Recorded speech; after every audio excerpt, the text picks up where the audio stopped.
అందుకు ఆ ప్రధానులను అధిపతులను రాజ్యపాలన విషయంలో, సౌండ్ పెంచాలి, రాజ్యపాలన విషయంలో దానియేలు మీద ఏదైనా ఒక నింద మోపవలనని ఉండి తగిన హేతువు కనిపెట్టుచుండిరి. కానీ దానియేలు నమ్మకస్తుడై ఏ నేరమైనను ఏ తప్పైనను చేయువాడు కాడు గనుక దానియేలులో తప్పైనను లోపమైనను కనుగొనలేకపోయిరి. కొడదాం చప్పట్లు గట్టిగా, హల్లెలూయా. ఏమంటారు ఇక్కడ? ఈ వారవలేని కొంతమంది దానియేలులో ఏదైనా ఒక నింద మోపాలి వచ్చి ఉంటారు. అయ్యా నువ్వు ప్రధానివి కదా, నువ్వు ప్రధానివి కదా, నువ్వు ప్రధానివి కదా, మా అబ్బాయికి పలానా చోట ఉద్యోగం ఇచ్చేటట్లుగా నువ్వు సంతకం పెట్టయ్యా. సంతకం పెడితే 50 లక్షలు చెప్పాలి, 50 లక్షలు బల కింద పెట్టేస్తానయ్యా అని అంటంతో ఆ డబ్బు తీసుకొని God bless you my son అని అంటాడు అనుకున్నారు. దానియేలు అన్నాడు, ఎక్కొక్క సొమ్ముకు నేను ఆశపడను, ఈ పడుపు సొమ్ముకు నేను ఆశపడను, క్రమం తప్పిన మార్గాల ద్వారా వచ్చే డబ్బుకు నేను నో. నిన్ననే గురువారం బేరంగూడ దగ్గర ఒక హౌస్ డెడికేషన్కి వెళ్ళాం. మన ఆరాధనకు వస్తారు వాళ్ళు, ఫస్ట్ సర్వీస్కి వస్తారు. ఆ బ్రదర్ పేరు కిషోర్, ఆ సహోదరి పేరు సహోదరి జ్యోతి. గృహప్రవేశం అన్న అంటంతో వాళ్ళు చెప్పిన మాటను బట్టి నాకు అర్థమైంది. నేను అనుకుంది ఏంటంటే, ఒక అపార్ట్మెంట్లో 2 బెడ్రూమ్ ఫ్లాటు 3 బెడ్రూమ్ ఫ్లాటు కొనుక్కున్నట్టున్నారు, ఓపెన్ చేద్దామని నేను సేవకులు మేము అందరం కలిసి వెళ్ళాం. వెళ్ళిన తర్వాత చాలా పెద్ద ఇల్లు కనపడుతుంది, 3 అంతస్తులో ఏమో, G+3 అనుకుంటా. వాళ్ళు ఏ గదిలోకి తీసుకెళ్ళట్లా, వీళ్ళు రూమ్ ఏది నాకు అర్థం కాక, సరే అడుగుదామంటే సరే ఏం అడుగుతావులే, వాళ్ళే తీసుకెళ్ళినప్పుడు వెళ్దాంలే అని చెప్తే మొత్తానికి పెంట్ హౌస్కి తీసుకెళ్ళి అక్కడ ప్రేయర్ ఏర్పాటు చేశారు. ఈ పెంట్ హౌస్లో పై భాగం కొనుక్కున్నారేమో అనుకున్నా, నాకు అర్థం కావట్లా. రాజరత్నం అని ఒక తమ్ముడు మన చర్చికి వస్తాడు. తమ్ముడు వీళ్ళు కొన్న రూమ్ ఏదో నాకు అర్థం కావట్లేదు, పైదా లేకపోతే కింద, ఎక్కడ ఓపెన్ చేయాలి అంటే ఆ తమ్ముడే అన్నాడు తెలుసా, ఈ అపార్ట్మెంట్ అంతా వాళ్ళదేనన్నా అన్నాడు, ఈ బిల్డింగ్ అంతా వాళ్ళదేనన్నా అన్నాడు, ఈ G+3 ఇల్లంతా వాళ్ళదేనన్నాడు. నాకు రైట్, ప్రైజ్ గాడ్, దేవుడు ఆశీర్వదించాడు అని చెప్పి ఆ సహోదరి సాక్ష్యం చెప్పడానికి వచ్చింది. నేను ఈ గృహం నిర్మించేటప్పుడు దేవుని దగ్గర ఒక తీర్మానం చేసుకున్నాను. మున్సిపాలిటీ వాళ్ళకి కానీ, R&B వాళ్ళకి కానీ, గవర్నమెంట్కి కానీ లంచం 5 పైసలు కూడా ఇవ్వకూడదు. ఇప్పుడు సంతకం పెట్టాలంటే ఏం చేయాలి ఏమండి చెప్పండి? సంతకం పెట్టాలంటే ఏం చేయాలి? బల కింద చేతులు పెట్టాలి కదా, ఇది ప్రాసెస్. కానీ నేను ప్రభు దగ్గర చేసుకున్న తీర్మానం, ప్రభా ఏ ఆఫీసర్కి లంచం ఇవ్వండి, ఏ మున్సిపాలిటీ వాళ్ళకి సింగిల్ లంచం ఇవ్వం, పర్మిషన్ కోసం లెటర్ పెట్టినప్పుడు ఆఫీసులో కూడా HMDA పొర్రపాటున పైసా లంచం కూడా ఇవ్వం అని మాట్లాడుకొని దేవుని దగ్గర తీర్మానం చేసుకుందట. మున్సిపల్ ఆఫీస్కి వెళ్తే అన్నారంట, ఇక్కడ లంచం ఇవ్వకపోతే పనులు జరగవు, పని జరగకపోయినా పర్వాలేదు, నేను లంచం ఇనందంట. అట్లా 2 నెలల పాటు అట్లాగే ఆగిందట. 3వ నెలలో ఏ ఆఫీసర్ అయితే సంతకం పెట్టనన్నాడో ఆఫీసరే 5 పైసలు లంచం తీసుకోకుండా ఫ్రీగా సంతకం పెట్టి చేసేసాడంట. ఆ బిడ్డ మనసులో ఏం తీర్మానం, వాక్యం వింటున్న బిడ్డలో నాకు అనిపించింది, ఒరే ఏదో ఒకట్లా లంచం, అట్లా మనం లంచం తీసుకుంటే తప్పు అనిపిస్తుంది కానీ, లంచం ఇటు ఇదేం తప్పు కాదు కదా అని మనకు అనిపిస్తుంది. ఆ బిడ్డ తీర్మానం ఏంటో తెలుసా, నేను లంచం ఇవ్వకూడదు, ఏ పని చేసిన రాజబాటలోనే నేను ప్రయాణమే వెళ్ళాలి. హల్లెలూయా. వాక్యం వింటున్న బిడ్డలారా, వీళ్ళందరూ చేరి దానియేలులో ఏదైనా ఒక తప్పు, ఏదైనా ఒక లోపం కనిపెట్టాలని వాళ్ళు ఎదురు చూస్తూ ఉంటే చివరికి ఫైనల్ కంక్లూజన్ ఏంటో తెలుసా? ఏ తప్పైనా లోపమైనా అతనిలో కనుగొనలేకపోయిరి. సాతాను నీ కుటుంబం మీద నేరారోపణ చేయటానికి, ఆదివారం మీరు అందరు ప్రార్థనకు వచ్చారు కదమ్మా, శుభ్రంగా తెల్లబట్టలు వేసుకొని సంఘ క్రమానికి లోబడి చక్కగా బైబిల్ పట్టుకొని మీ గృహం దగ్గర నుంచి నడుచుకుంటూ దేవుని మందిరానికి భార్యాభర్తలుగా వచ్చారు కదా. దేవుడు మన పరిచర్యకి ఇచ్చిన గొప్ప కృప ఏంటంటే, చూడండి, సహోదరులు ఎంతమంది వస్తారో మా మగ మహారాజులు అంతకంటే ఎక్కువ వస్తారు. యూత్ ప్రేయర్ రోజు కూడా ఏం జరిగిందో తెలుసా? ఆడపిల్లలు second floor, third floor balcony సగం దాకా వస్తే ఈ మగపిల్లల వైపుకి వచ్చేసరికి మొత్తం ఫుల్ అయిపోయింది. అట్లాగని స్త్రీలు రావద్దని నా ఆలోచన కాదమ్మా, అందరూ రావాలి. ఇది మహాసముద్రంగా మార్చబడాలి. గట్టిగా చెప్దాం ఆమెన్, గట్టిగా ఆమెన్. అయితే ఎక్కువ శాతం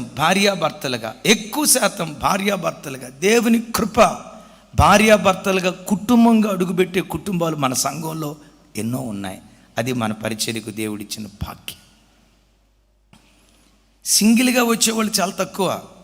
అలాగని సింగిల్గా వచ్చేవాళ్ళు ఎవరూ బాధపడొద్దు. ఈరోజు సింగిల్గా వస్తూ ఉంటే ఒకరోజు రాబోతుంది, మీరు కూడా కుటుంబంగా మందిరంలో అడుగుపెట్టే రోజులు నిశ్చయంగా దేవుడు మీకు అనుగ్రహిస్తాడు. వాళ్ళ గృహం విషయంలో దేవుడు ఎలా కార్యం చేశాడో, వాళ్ళు ఎట్లా కుటుంబంగా కలిసి మందిరానికి వస్తున్నారో, మన ఇంట్లో కూడా దేవుడు ఆ కార్యం చెయ్యును గాక. జరిగించేటట్టు చప్పట్లు కొడుతూ స్తోత్రాలు చెప్తా గట్టిగా హల్లెలూయా. రైట్, ఇప్పుడు ఏం జరిగిద్దో తెలుసా? చక్కగా మందిరానికి వచ్చి ఇంటికి వెళ్ళిన తర్వాత సాతాను ఎక్కడైనా మిమ్మల్ని దొరకబుచ్చుకొని పరపక్షమందున్నవాడు దేవుని ఎదుట మిమ్మల్ని గూర్చి నేరారోపణ చేయటానికి, దానియేలును టెంప్ట్ చేయటానికి చుట్టూ అసూయపరులు చేరి ఎట్లా టెంప్ట్ చేస్తూ ఉంటారో, సాతాను కూడా కొన్నిసార్లు, అమ్మ నా మాట విను, మందిరానికి వచ్చిన నీ జీవితంలో నిన్ను టెంప్ట్ చేయటానికి కొన్నిసార్లు నీ భర్తనే వాడుకుంటాడు, కొన్నిసార్లు నీ కోడల్నే వాడుకుంటాడు, కొన్నిసార్లు నీ భార్యనే వాడుకుంటాడు. ఎందుకు వాడుకుంటాడో తెలుసా? సాతాను ఎవరు? వాడు వాయువు. ఆ వాయువుగా పిలువబడుతున్న సాతాను భార్యలో జొరబడో భర్తలో జొరబడో తొందరపడి ఒక మాట అనేటట్లుగా టెంప్ట్ చేస్తాడు. ఆ మాట వినటంతో ఏమే దొంగముండ, నన్ను పట్టుకొని ఈ మాట అంటావని జుట్టు పట్టుకుపోయావనుకో, ఇదంతా విన్న సాతాను డైరెక్ట్గా ఎక్కడికి వెళ్ళిపోతాడు? ఆడికి వెళ్ళిపోయి అంటాడు, చూడు అయ్యో వీళ్ళ భక్తి అంతా ఒట్టిదే. ఆదివారం తెల్ల బట్టలేమో వేసుకొని వెళ్తారు, చూడు భార్యాభర్తలు ఎట్లా కొట్లాడుకుంటున్నారు, చూడు అత్తాకోడలు ఎట్లా కొట్లాడుకుంటున్నారు, చూడు ఆ ఇంట్లో జరుగుతున్న పరిస్థితి ఏంటో. కొడుకే తండ్రి మీద తిరుగుబాటు చేస్తున్నాడయ్యా. ఆ అమ్మాయి మందిరానికి వచ్చింది కదా, అంత నమ్రతగా మందిరంలో కనపడింది కదా, అత్తకెక్కడైనా విలువిస్తుందేమో చూడు, భర్తకెక్కడైనా భార్యకి ఎక్కడ. ఈ రీతిగా ఒక చిన్న శోధన నీ ఇంటిలో జరిగిన దాన్ని బట్టి సాతాను నీ ఇంటిలో నుంచి దేవుని యొద్దకు సమాచారం తీసుకుని వెళ్ళి పరపక్షమందున్నవాడు దేవునితో మాట్లాడతాడు. నీవెట్లా ఉండాలో తెలుసా? శోధనలు వస్తాయి, ఆ శోధనల మధ్యలో నీవు గెలవటం కాదు, దేవుణ్ణి గెలిపించేదానిగా నువ్వు బ్రతకాలి, దేవుణ్ణి గెలిపించేవాడిగా నువ్వు బ్రతకాలి. యేసయ్యకు మహిమ కలుగును గాక. శోధనలు రాక మానో. ఇంకొక మాట, శోధించే వ్యక్తులు ఉండక మానరు. నిన్ను తొక్కాలని ప్రయత్నం చేసే వ్యక్తులు ఉండక మానరు. నీ తప్పులు కనిపెట్టాలని ఎదురు చూసే వ్యక్తులు ఉండక మానరు. వాళ్ళు అట్లా ప్రయత్నం చేసేటప్పుడు నీవెట్లా బ్రతకాలో తెలుసా? శోధకుడికి ఎక్కడ నువ్వు ఛాన్స్ ఇవ్వకూడదు.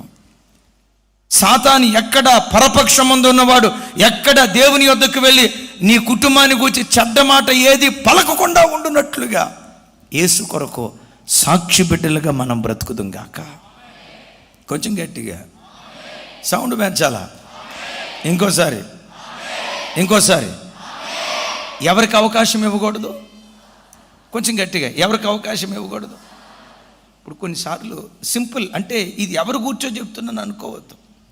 అత్తయ్య అంది, ఈ అమ్మ ఏటి కూరలో ఉప్పు ఎక్కువైనట్టుంది, ఎందుకు ఇట్లా చేసావు అని ఒక మాట అంది అనుకోండి. సరేలే అత్తయ్య రేపు వేస్తాను సరి చేసుకుంటాను అని వదిలేస్తే పర్వాలా. కొన్నిసార్లు మనం ఆ టెన్షన్తో ఏమంటామో తెలుసా, ఇక నువ్వు చేయలే, నాకు రాదన్నావుగా, ఇక నువ్వు చేయలే. ఈ మాట ఎవడింటాడు? చూడయ్యా, ఉప్పు మాట చెప్తేనే ఊరుకోలేదే. ఎవడికి పండగ అయిపోద్దప్పుడు? గమనించండి, నీ కొరకు ప్రాణం పెట్టిన యేసయ్య సాతాను ఎదుట ఆయన తలదించుకునే పరిస్థితి నువ్వు రానియకు. అయ్యా, వాళ్ళు ఇమ్మాన్యుయల్ మినిస్ట్రీస్ అనే జీవము కలిగిన సంఘానికి వెళ్ళి జీవము కలిగిన బిడ్డలుగా వాళ్ళు బ్రతుకుతారయ్యా. వాళ్ళ రోషం, వాళ్ళ వైరాగ్యం, నేను ఎంత టెంప్ట్ చేసినా వాళ్ళు నా చేతికి దొరకలేదయ్యా అని పరపక్షమందున్నవాడు మాట్లాడుకునేటట్లు మనం బ్రతుకుదుముగాక. చప్పట్లు కొడుతూ స్తోత్రాలు చెప్దాం. ఎవడా పరపక్షమందున్నవాడు? గట్టిగా, ఎవడు వాడు? వాడెప్పుడు దేవుని ఎదుట వాడు తలదించుకోవాలే కానీ ఆ సాతాను గాడి ఎదుట నీ దేవుడు నిన్ను బట్టి తలదించుకోకూడదు. ఆయన ఎప్పుడు మకుటము లేని మహారాజులాగే ఉండాలి. ఒక్క మాట ఎందుకో సడన్గా ప్రభు పేరిట చెప్తున్నాను. ఇప్పుడు సడన్గా దేవుడు నాకు గుర్తు చేశాడు. మా నాన్నగారు ఒక హాస్టల్లో ఉద్యోగం చేసేటప్పుడు ఆయనది పగటిపూట డ్యూటీ అయిపోయి వెళ్ళిపోయాడు. సాయంత్రం పూట నైట్ వాచ్మెన్ వస్తాడు. హాస్టల్లో పిల్లలు సాయంత్రం పూట ఆడుకోవటానికి బయటకని వెళ్ళి ఆ చెరువు దగ్గరికి వెళ్ళి ఒక బాబు చెరువులో పడిపోయి చనిపోయాడు. మా నాన్నది పగటిపూట డ్యూటీ. ఆన్సరబుల్ అంటే ఎవరూ ఆన్సర్ కాదు. పిల్లలు బయటికి వెళ్తానంటే ప్రతి ఒక్కరికి వాచ్మెన్ కావాలాగా ఉండలేడు కదా. చనిపోయి నా బిడ్డను బట్టి నైట్ వాచ్మెన్ డిస్మిస్ చేసి మా నాన్నను కూడా డిస్మిస్ చేస్తానన్నాడట. నాకు బాగా గుర్తు. ఆ మాట వింటంతో మా నాన్నంట సోషల్ వెల్ఫేర్ SWO ఏదో అంటారు, ఆ సోషల్ వెల్ఫేర్ ఆఫీసర్ దగ్గరికి వెళ్ళి ఆయన కాళ్ళ మీద పడిపోతా, అయ్యా నన్ను డిస్మిస్ చేయొద్దయ్యా, నా పిల్లలు ఉన్నారయ్యా, వాళ్ళు చదువుకుంటున్నారయ్యా, ఇప్పుడు నా ఉద్యోగం పోతే నా పిల్లలు అన్యాయం అయిపోతారయ్యా. ఏం జరిగిందో నాకు కరెక్ట్గా తెలియదు కానీ మొత్తానికి ఆయన మీద పడి బ్రతివులాడుకుంటా, మరి కాళ్ళ మీద పడ్డారో లేదో కానీ పడి ఉండొచ్చు. నేను అప్పుడు ఏలూరులో చదువుకుంటున్నా. నేను ఇంటికి వచ్చినప్పుడు ఇట్లా జరిగిందని నాకు చెప్పారు. మా నాన్న ఒక ఆయన కాళ్ళ మీద పడ్డాడు అన్న ఆ మాట వింటంతో నాకు ఏడుపు వచ్చింది. నాన్న, ఆయన కాళ్ళ మీద ఎందుకు పడ్డావు నాన్న? మేము లేమా? ఉద్యోగం పోతే పోయింది. మేము లేమా? మేము మిమ్మల్ని చూసుకుంటాం. ఆయన కాళ్ళ మీద ఆయన ASW పెద్ద అధికారి. మా నాన్న చిన్న ఉద్యోగస్తుడు తన స్థాయిని బట్టి కాళ్ళ మీద పడితే నా తండ్రి తలదించుకోవటం నాకు అవమానం ఉంది. నీ తండ్రి నా తండ్రి తలదించుకున్నా పర్వాలేదు. నీ కొరకు ప్రాణం పెట్టిన యేసయ్య ఎప్పుడు సాతాను ఎదుట తలదించుకోకూడదు. ఆయన ఎప్పుడు రాజులాగే ఊరేగించబడాలి. ఆయన ఎప్పుడు మహోన్నతుడిగానే ఊరేగించబడాలి. అలా యేసయ్యను నువ్వు ఊరేగిస్తే నా దేవుడు ఏం చేస్తాడో తెలుసా? అన్ని ప్రజల మధ్యలో నిన్ను ఒక సూచనగా నిలవబెడతాడు. గట్టిగా చప్పట్లు కొడుతూ స్తోత్రాలు చెప్తావు. హల్లెలూయా. మూడవది, దేవుడు మనల్ని అట్లా సూచనగా నిలవబెట్టాలంటే దైవికమైన క్రమశిక్షణ మనకు ఉండాలి. ఆమేన్. ఆ దైవికమైన క్రమశిక్షణ కలిగిన వాడు ఎవరై అంటే నో డౌట్ దానియేలు. ఏంటో దైవికమైన క్రమశిక్షణ? 6వ అధ్యాయం 10-11 వచనాలు నాతో కలిసి. ఇట్టి శాసనము సంతకము చేయబడినని దానియేలు తెలుసుకునినను అతడు తన ఇంటికి వెళ్ళి యథాప్రకారముగా అనుదినము ముమ్మారు మోకాళ్ళుని తన ఇంటి పైగది కిటికీలు యెరూషలేము తట్టుకు తెరవబడి ఉండగా తమ దేవునికి ప్రార్థన చేయుచు ఆయనను స్తుతించుచూ వచ్చెను. సౌండ్ పెంచాలా? ఆ మనుషులు గుంపు కూడి వచ్చి దానియేలు తన దేవునికి ప్రార్థన చేయుటయు ఆయనను బతిమాలు కొనుటయు చూచి పర్లేచిన్న రైట్ 11వ వచనం ప్రక్కన పెట్టు. రాజు ఒక శాసనం పుట్టించాడు. 4 రోజుల పాటు రాజుకు తప్ప మరి ఎవరికి ప్రార్థన చేయకూడదు, మొరపెట్టకూడదు. ఎవరైనా అట్లా ప్రార్థన చేశారా వాళ్ళు సింహాల బోన్లో వేయబడతారు. ఇది బయలుదేరినటువంటి శాసనం. ఇట్టి శాసనము బయలుదేరినన్న సంగతి పైన ఇట్టి శాసనము బయలుదేరినన్న సంగతి దానియేలు తెలుసుకునినను అతడు తన ఇంటికి వెళ్ళి యథాప్రకారము అనుదినము ముమ్మారు మోకాళ్ళుని. నా వైపు చూడండి. దానియేలుకున్న దైవికమైన క్రమశిక్షణ ఏంటంటే అనుదినము పగటిపూట ఎన్నిసార్లు మోకరిస్తాడు? కొంచెం గట్టిగా. ఇది పగటిపూట ప్రార్థనను గూర్చి, మొత్తం ప్రార్థన కాదు. ఇది ఉదయం 9ంటికి, మధ్యాహ్నం 12ంటికి, సాయంత్రం 3ంటికి. అంటే పగటిపూట దానియేలు మోకరించే అనుభవం. అంటే ఆ పగటిపూట డ్యూటీలో ఉండేవాడు. ఆ డ్యూటీలో ఉన్నప్పుడు యథాప్రకారంగా, అప్పుడప్పుడు కాదు, యథాప్రకారముగా తన ఇంటి పై ప్రాంతానికి వెళ్ళి యెరూషలేము తట్టు కిటికీలు తెరిచి యెరూషలేమును చూస్తూ ప్రార్థన చేయుచు, స్తుతించుచు దేవునిని బతిమాలు కొనుచున్నాడు. దానియేలుకున్న దైవికమైన క్రమశిక్షణ ఏంటంటే రోజు 9ంటికి ప్రార్థన చేస్తాడు, మధ్యాహ్నం 12ంటికి ప్రార్థన చేస్తాడు, 3ంటికి ప్రార్థన చేస్తాడు. ఇది దైవికమైన క్రమశిక్షణ. వాక్యం వింటున్న బిడ్డలారా, దైవభక్తి సంబంధమైన ప్రతి పద్ధతి నీకు ఒక అలవాటుగా మారాలి. ఆమేన్. అది నీకు ఒక అలవాటుగా మారాలి. బుద్ధి పుట్టినప్పుడు ప్రార్థన చేసేది అది ప్రార్థన కాదు. అవకాశం ఉంటే ప్రార్థన చేయటం, అవకాశం లేకపోతే మన పరిస్థితులన్నీ దేవునికి తెలియవా, మన బాధలన్నీ దేవునికి తెలియవా, మన ఉద్యోగాలు, హైదరాబాదు, బిజీ, కార్పొరేట్ రంగం, అంతే కదా తమ్ముడా, కార్పొరేట్ రంగం, దేవుడు కొంచెం చూసి చూడనట్టు పోతాడులే, ఈ పాస్టర్ గారు ఎట్లాగే చెప్తారు అనే దైవికమైన అని అనుకుంటూ దైవికమైన క్రమశిక్షణ మనం తప్పే వాళ్ళగా ఉండకూడదు. హల్లెలూయ. ఒక దైవికమైన పద్ధతి మనకు ఒక అలవాటుగా మారాలి. కొన్ని అలవాట్లు ఉంటాయి. ఉదయం లేవటంతో 7 గంటలకి టీ తాగే అలవాటు, 8ంటికి టిఫిన్ చేసే అలవాటు, మధ్యాహ్నం 1 గంటకి భోజనం చేసే అలవాటు, సాయంకాలం 4 గంటలకి చెప్పండి స్నాక్సా స్నాక్స్ తినే అలవాటు, మరలా రాత్రి 8 గంటలకి లేకపోతే 9 గంటలకి భోజనం చేసే అలవాటు. ఈ అలవాటు ఎట్లా ఉందో ప్రార్థన కూడా నీకు ఒక అలవాటుగా మారాలి. వాక్య ధ్యానం కూడా ఒక అలవాటుగా మారాలి. ప్రొద్దున్నే లేవటంతో అతడు టీ తాగుతాడు అని అన్ని ప్రజల గూర్చి మాట్లాడితే నిన్ను గూర్చి ప్రజలే మాట్లాడాలో తెలుసా? అతడు ఉదయం పడకల మీద నుంచి లేవటంతో మోకాళ్ళు నీ ప్రార్థన చేస్తాడయ్యా. అమ్మా, ఆ సాక్ష్యం నిన్ను గూర్చి నీ భర్త ఇవ్వగలుగుతాడా? నా భార్య పడకల మీద నుంచి లేవటంతో మోకాళ్ళుని అర్ధగంట ప్రార్థన చేస్తుందయ్యా. దేవునితో మాట్లాడిన తర్వాతే నాతో మాట్లాడిద్దయ్యా. నా భార్యకు ఈ దైవికమైన క్రమశిక్షణ ఉంది, నా తల్లికి దైవికమైన క్రమశిక్షణ ఉంది, నా భర్తకు ఈ దైవికమైన క్రమశిక్షణ ఉంది. దేవుడు నాకు ఇచ్చిన నా యవ్వన పిల్లలకు ఈ దైవికమైన క్రమశిక్షణ ఉంది అని నిన్ను గూర్చి నీ తల్లిదండ్రులు ఈ మాట మాట్లాడగలరా? ఎందుకు దైవికమైన క్రమశిక్షణ తెలుసా? దైవికమైన క్రమశిక్షణ నిన్ను క్రమంలో పెడుతుంది. ఒక క్రమమైన రీతిలో భక్తి జీవితంలో నువ్వు బ్రతకాలంటే ఆధ్యాత్మిక క్రమశిక్షణ ప్రతి క్రైస్తవుడికి అవసరం. మన మహమ్మదీయ సహోదరులు ఉన్నారు చూసారా, వాళ్ళు నమాజ్ ఒక టైం నిర్ణయిస్తారు. 6:100 అయినా 106 అయినా నమాజ్ చేసేది పొర్రపాటున తప్పరు. నీవు నేను ఆరాధించే దేవుడు ఎవరో తెలుసా? జీవము గల దేవుడు, జీవము గల దేవుడు. లోకంలో వాళ్ళంతా వాళ్ళ మతాల పట్ల అంత నిష్ఠగా ఉంటే జీవము కలిగిన దేవుడిని ఆరాధించే నీవు నేను ఎంత నిష్ఠగా ఉండాలో చూడండి. ఓ తల్లి, బుద్ధి పుట్టినప్పుడు బైబిల్ చదువుతావు.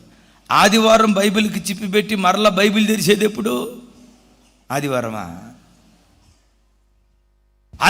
మరలా బైబిల్ చదివి, ఇది భక్తే? వాక్యం చదివే క్రమశిక్షణ నీకు లేకపోతే నిన్నెట్లా సూచనగా దేవుడు నిలవబెడతాడు. కష్టం వచ్చినప్పుడు ఏడుస్తావు బాగానే, ఏదైనా వేదనాభరితమైన పరిస్థితులు వచ్చినప్పుడు దేవుని పాదాలు పట్టుకొని ఏడుస్తావు, ఏడు, తప్పు లేదు. ఎందుకంటే కష్టంలోనైనా నష్టంలోనైనా ఆయనే బ్రతిమలాడుకోవాలి, తప్పు అని నేను అనను. అన్నీ సాఫీగా జరిగినప్పుడు అట్లా ఏడ్చావా? అన్నీ సవ్యంగా జరుగుతున్నప్పుడు అట్లా ఏడ్చావా? అసలు ఏడవటం నవ్వటం, సంతోషం దుఃఖం అది ప్రక్కన పెట్టండి. ప్రార్థన నీకు ఒక ఆధ్యాత్మిక క్రమశిక్షణగా ఉండాలి. దావీదు ఆధ్యాత్మిక క్రమశిక్షణ కలిగిన వాడు. దినమునకు 3 మార్లు ప్రార్థించేవాడు, 7 మార్లు దేవుణ్ణి స్తుతించేవాడు. రోజుకొచ్చి 10 మార్లు దేవుణ్ణి ఎదుర్కోవాలి అని దేవుని సన్నిధిలో తీర్మానం చేసుకొని ఆధ్యాత్మిక క్రమశిక్షణతో బ్రతుకుతూ వచ్చాడు. వాక్యం వింటున్న యవన బిడ్డలారా, నా వైపు చూడు. నీ జీవితంలో కనీసం రోజుకొచ్చి 1 అధ్యాయమైన దేవుని సన్నిధిలో నువ్వు చదవగలుగుతున్నావా? ప్రతిరోజు వాక్యం చదివే ఆ ఆధ్యాత్మిక క్రమశిక్షణ నీ వ్యక్తిగత జీవితంలో ఉందా? అరుణోదయపు దినాన లేచి దేవుని సన్నిధిలో ప్రార్థన చేసే ఆ వ్యక్తిగత ప్రార్థన క్రమశిక్షణ నీలో ఉందా? ఎంతమంది అరుణోదయపు దినాన లేచి ప్రార్థన చేస్తున్నారు? ఎంతమంది అరుణోదయపు దినాన కంఠధ్వని ఆకాశమందలి దేవునికి వినిపిస్తున్నారు? వాక్యం వింటున్న క్రైస్తవ కుటుంబీకులారా, ఒకే మాట మిమ్మల్ని అడుగుతున్నా, మీ గృహాలలో అరుణోదయపు ప్రార్థన మీ గృహాల్లో జరుగుతుందా? ఎన్నింటికి లేస్తున్నారు? 7ంటికా? ఆధ్యాత్మిక క్రమశిక్షణ కలిగిందనివి కాదు. 7:30కా? ఆధ్యాత్మిక క్రమశిక్షణ కలిగిందనివి కాదు. ఎన్నింటికి లేస్తున్నావు? 4:30కు లెగుస్తున్నానయ్యా, 5 గంటలకు లేస్తున్నానయ్యా. లేవటంతో ప్రతిరోజు కనీసం 1 అర్ధగంట అయినా దేవుని పాదాలు పట్టుకొని నేను ఏడుస్తానయ్యా. తూర్పు దిక్కును సూర్యుడు ఉదయించడం మర్చిపోతాడేమో కానీ నేను పడకల మీద నుంచి లేవటం మర్చిపోనని ఆ దైవికమైన క్రమశిక్షణ ప్రతి క్రైస్తవుడు కలిగి ఉండాలి. ఒక మాట, ఎన్ని కుటుంబాల్లో ప్రతిరోజు సాయంకాలం, ప్రతిరోజు రాత్రి కుటుంబ ప్రార్థన జరుగుతుంది. భర్త, పిల్లలు, భార్య, కుటుంబం అంతా కూర్చొని దేవుని సన్నిధిలో ప్రతిరోజు ప్రార్థన చేస్తున్నారా? ఇలా చెప్పిన 2-3 రోజులు ప్రార్థన చేస్తారు, తర్వాత అది హుష్కాకి. అరే అన్న వాక్యం చదవమన్నాడు అని చెప్పిన రోజు సీరియస్గా 2-3 అధ్యాయాలు చదువుతారు, 2-3 రోజులు, 4వ రోజు హుష్కాకి. ఆధ్యాత్మిక క్రమశిక్షణ నీలో లేకపోవటాన్ని బట్టే నిన్ను ఒక సూచనగా దేవుడు నిలవబెట్టలేకపోతున్నాడేమో. ఈరోజు ప్రభువుని ఒక మాట అడుగు, దానియేలు ఎట్లా ఆధ్యాత్మిక క్రమశిక్షణ కలిగిన వాడిగా ఉన్నాడో, దావీదు ఎట్లా ఆధ్యాత్మిక క్రమశిక్షణ కలిగిన వాడిగా ఉన్నాడో, వాక్య ధ్యాన విషయంలో, ప్రార్థన విషయంలో, అరుణోదయ ప్రార్థన విషయంలో, కుటుంబ ఆరాధన విషయంలో, ఆదివారం మందిరానికి వచ్చే విషయంలో ఒక ఆధ్యాత్మిక క్రమశిక్షణ ఉండాలి. ఆ క్రమశిక్షణే ఓ క్రమబద్ధమైన వాడిగా నేను నిలవబెట్టడానికి దేవుడు కృప చూపిస్తాడు. నేను మందిరంలో చూస్తా కదా, 9:30కు ఆరాధన అంటే కొంతమంది పరుగున 9:25 కల్లా వస్తారు. వాళ్ళు ఎవరో తెలుసా? స్పిరిచువల్ డిసిప్లైన్ పర్సన్స్, ఒక ఆధ్యాత్మిక క్రమశిక్షణ కలిగిన వాళ్ళు. అమ్మ మీరుండేది ఎక్కడ? షేర్లింగంపల్లి, అది గుల్మూర్ పార్క్ ఏదో అంటారు. షేర్లింగంపల్లి గుల్మూర్ పార్క్ ఎన్నింటికి వచ్చావు తల్లి? 9:20కి వచ్చింది. అమ్మ మీరు ఎక్కడ? మియాపూర్. ఎన్నింటికి వచ్చారు తెలుసా? 9:20. 9:30కు ఆరాధన అయితే 9:20కి. మీరు ఎప్పుడైనా చూడండి, క్రమంగా మందిరానికి వస్తూ, సమయానికి మందిరానికి వస్తూ, కూర్చోవలసిన చోట కూర్చొని దేవుణ్ణి ఆరాధించే కుటుంబాల ఆధ్యాత్మిక ఎదుగుదల ఒక ప్రత్యేకంగా ఉంటుంది. ఎందుకు వాళ్ళ ఆధ్యాత్మిక ఎదుగుదల అట్లా ప్రత్యేకంగా ఉందో తెలుసా? They are discipline families. ఎందులో డిసిప్లైన్? లోకం విషయంలోనే కాదు, ఆధ్యాత్మిక విషయాలలో. ఏం వెళ్దాంలే, ప్రతి ఆదివారం వెళ్ళేదేగా, ఏదో ఒక మూలన కూర్చుందాంలే, ఎక్కడో ఒక చోట కూర్చుందాంలే అని దేవుని సన్నిధి పట్ల క్రమశిక్షణ తప్పినవాడు భక్తిలో క్రమశిక్షణగా ఉండలేడు. 6:100 106 ఉదయం 9ంటికి, మధ్యాహ్నం 12ంటికి, సాయంత్రం 3 గంటలకి యథాప్రకారం తప్పకుండా ప్రార్థించేవాడు, స్తుతించేవాడు, దేవుని బ్రతిమలు అడుకునేవాడు. చప్పట్లు కొడితే యేసయ్యకు స్తోత్రాలు చెప్తాం. ఒకసారి ఈ మాట చెప్పి తతిమా విషయానికి వెళ్తాను. ఎటువైపు చూస్తూ ప్రార్థన చేసేవాడు? కొంచెం గట్టిగా అంటే వారి ప్రార్థనలో పదే దేన్ని గుర్తుకు తెచ్చుకునేవాళ్ళు? ఈ క్రొత్త నిబంధన కాలంలో క్రొత్త నిబంధన సంఘానికి యెరూషలేము ఏదో తెలుసా? దేవుడు మనకు అనుగ్రహించిన జీవము కలిగిన దేవుని సంఘం. నీ ప్రార్థనలో నీ కుటుంబాన్ని ఎట్లా ఎత్తిపడతావో దానితో పాటు సంఘాన్ని ఎత్తిపడుతూ నువ్వు ప్రార్థన చేయాలి. ఆ దైవ సేవకులను వాడుకోయ్యా, ప్రతిష్ఠించబడిన సేవకురాలను వాడుకోయ్యా. వాళ్ళు వివాహాలు చేసుకోకుండా మీ పరిచర్యకు వచ్చారు. వాళ్ళు ఎక్కడా త్రొట్టిల్లకుండా మీ కొరకు రోషంగా బ్రతికేటట్లుగా వాళ్ళను బలపరిచయ్యా.